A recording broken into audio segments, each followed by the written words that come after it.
అది బేతాళపురం అనే గ్రామం. ఆ గ్రామంలో ప్రసాద్, శాంతి అనే భార్యాభర్తలు ఉండేవాళ్ళు. వారికి 2 కూతుళ్ళు. పెద్ద కూతురు మాధవి, చిన్న కూతురు మాళవిక. భార్యాభర్తలు కూలి పని చేసి వచ్చినటువంటి డబ్బుతోనే తమ పిల్లలను బాగా చూసుకునేవాళ్ళు. కానీ దురదృష్టవశాత్తు అనారోగ్యం కారణంగా భార్యాభర్తలు 2 చనిపోతారు. విగత జీవులుగా పడి ఉన్నటువంటి తల్లిదండ్రులను చూసి మాళవిక, మాధవి ఏడుస్తూ ఉంటారు. ఆ సమయంలో వాళ్ళని ఆదుకోవడానికి ఆ ఊరిలో ఎవరూ ముందుకు రారు. చేసేది లేక మాధవి, మాళవిక 2 తమ తల్లిదండ్రులను భుజం మీద వేసుకుని శ్మశానానికి తీసుకువెళ్తారు. అప్పుడు మాళవిక ఇలా అంటుంది, అక్క, మన అమ్మ నాన్న బ్రతికి ఉన్నప్పుడు అందరికీ సహాయం చేసేవాళ్ళు. అప్పుడు మాధవి, అవును చెల్లి, చాలా సహాయం చేసేవాళ్ళు. మరి ఎందుకని అక్క ఈరోజు మన తల్లిదండ్రులు చనిపోతే సహాయం చేయడానికి కూడా ఎవ్వరూ ముందుకు రాలేదు? తప్పు చెల్లి, మనం ఒకరికి సహాయం చేసి వారు కూడా సహాయం చేయాలి అని అనుకోకూడదు. ఇది కేవలం సహాయం కాదు అక్క. మనిషి అన్నవాడికి కొంచెమైనా మనసు ఉండాలి. ఆ మంచి మనసులో ఉండబట్టే కదా ఊళ్ళో ఎవ్వరికి కష్టం వచ్చినా మన అమ్మ నాన్న వారికి సహాయం చేసేవాళ్ళు. అవును చెల్లి, మన అమ్మ నాన్న సహాయం చేశారు, కాదు అనడం లేదు. కానీ అవతలి వాళ్ళకు కూడా ఆ మంచి మనసు ఉండాలి. మన ఊరిలో ఎవరికీ అలాంటి మనస్తత్వం లేదు. అసలు ఇలాంటి వాళ్ళని ఊరికే వదిలిపెట్టకూడదు. వీళ్ళని ఏదో ఒకటి చెయ్యాలి. వీళ్ళకి కష్టం వచ్చినప్పుడు ఎవరు ఉన్నారని మన ఇంటి తలుపు తట్టారు? మనము ఇప్పుడు ఏం చేయగలం చెల్లి? వాళ్ళని మనము ఏమీ చేయలేము.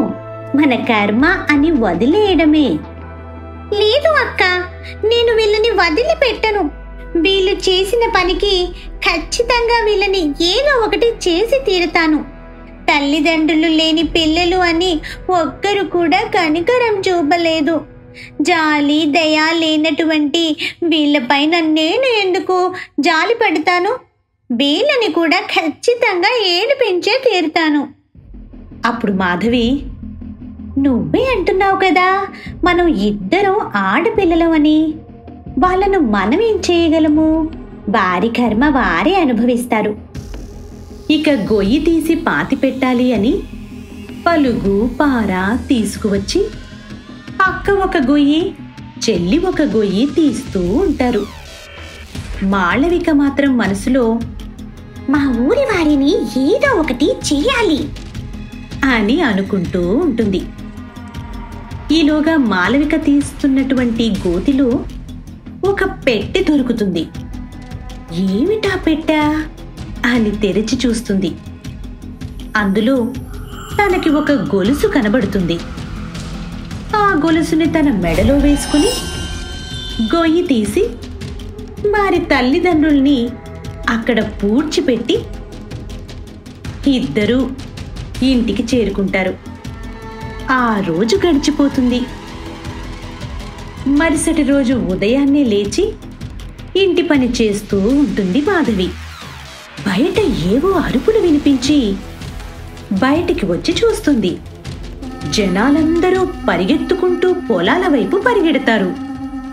ఆ అరుపులు విని నిద్రపోతున్నటువంటి మాళవిక కూడా బయటికి వచ్చి, నిన్న మన అమ్మ నాన్న చనిపోతే ఎవరు పట్టించుకోలేదు. అందరూ వేడుక చూశారు. కనుక మనము ఇప్పుడు అక్కడికి వెళ్ళి వాళ్ళు అంతా ఏడుస్తుంటే మనం కూడా వేడుక చూద్దాం. మనకి అలా చేశారు అని మనం వాళ్ళకి అలాగే చేయకూడదు చెల్లి. మన తల్లిదండ్రులు మనల్ని అలా పెంచలేదు. నాకు అవన్నీ తెలియదు. వాళ్ళు కూడా మనలాగే మనుషులు. వాళ్ళకి కూడా మనసు ఉండాలి కదా. ఇలాంటి వాళ్ళకి అలాగే జరగాలి. ఇది మాత్రం సరిపోదు, ఇంకా ఇంకా నాశనం కావాలి. సరే రా, నీకు ఇష్టమైన భోజనం తయారు చేశాను. మొహం కడుక్కొని రా తిందువు. ఊరికి ఏదో అరిష్టం పట్టింది. నిన్న పొలాలు కాలిపోయాయి. దయ్యం వచ్చి వాళ్ళ పశువులను చంపి తినేసిందట. ఆ దయ్యాన్ని పట్టుకోవడం కోసం పిలుస్తున్నారట. ఇలాంటి మనుషులకి అలాగే జరుగుతుంది. వీళ్ళకి ఇది సరిపోదు, ఇంకా ఇంకా వీళ్ళు ఏడవాలి. వీళ్ళ గురించి తెలిస్తే ఆ మాంత్రికుడు కూడా వీళ్ళకి సహాయం చేయను అని అంటాడు. మరుసటి రోజు ఊరిలో ఉన్నటువంటి దయ్యాన్ని బంధించడానికి మాంత్రికుడు ఆ ఊరిలోకి వస్తాడు. అప్పుడు మాధవి మాంత్రికుడి దగ్గరికి ఒంటరిగా వెళ్ళి జరిగింది మొత్తం మాంత్రికుడికి చెబుతుంది. మాధవి చెప్పినదంతా విని మాంత్రికుడు మాధవి వాళ్ళ ఇంటికి వెళతాడు. అక్కడ ఉన్నటువంటి మాళవికను చూసి మాంత్రికుడు తన యొక్క మంత్రశక్తితో ఆ దయ్యాన్ని బంధించాలి అని అష్ట దిగ్బంధన మంత్రాన్ని చదువుతాడు. మాళవిక భయంకరమైన ఆకారంలోకి మారుతుంది. మాంత్రికుడు తన యొక్క మంత్రశక్తితో అసలు ఏం జరిగింది అని తెలుసుకుంటాడు. తనకి శ్మశానంలో దొరికినటువంటి గొలుసు తన దగ్గర ఉన్నంత వరకు తను అలాగే చేస్తుంది అని గ్రహిస్తాడు. మాంత్రికుడు తన యొక్క మంత్రశక్తితో మెడలో ఉన్నటువంటి గొలుసును తీసివేస్తాడు. మాళవిక మామూలుగా అయిపోయి స్పృహ తప్పి పడిపోతుంది. అప్పుడు ఊరి ప్రజలందరూ మాళవికని చంపటానికి వస్తారు. అది చూసినటువంటి మాంత్రికుడు వారిని ఆగమని చెబుతాడు. ఈమె వల్ల మేము మా పాడి పంటలు అన్నీ కోల్పోయాము అని అంటారు. దానికి మాంత్రికుడు జరిగింది మొత్తం వారికి వివరిస్తాడు. మీరు కష్టాల్లో ఉన్నప్పుడు వారి తల్లిదండ్రులు మీకు చాలా సహాయం చేశారు. వారి తల్లిదండ్రులు చనిపోయినప్పుడు మీలో ఒక్కరు కూడా వచ్చి వారికి సహాయం చేయలేదు. కనీసం మనుషుల్లా కూడా చూడలేదు. మీరు కనుక ఆ రోజు వారికి సహాయం చేసి ఉంటే ఈ రోజు మీకు ఈ పరిస్థితే వచ్చేది కాదు.